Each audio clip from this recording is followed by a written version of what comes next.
This is a slow speed dirt map with all really tight corners, so stick tight to the edges around this first chicane and then turn tight down to the left for the drop down. Maybe it can be a little smoother than I got it.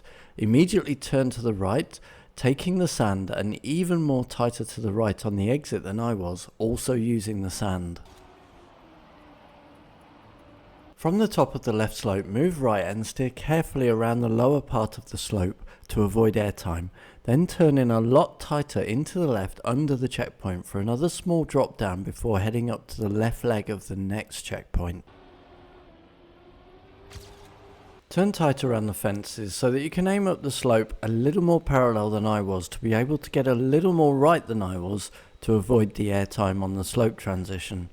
Turn around the inside of the slope, leaving it tight to the right under the checkpoint, and keep tight to the right in the chicane before heading out for the jump, aiming slightly angled to the right and landing somewhere in the middle right. Turn from the outside right sharply into the checkpoint and exit on the top right of the slope transition to avoid airtime.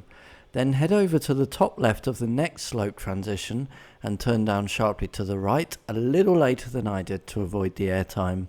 Exit on the top left of the slope transition to avoid airtime before heading over to the slope on the right.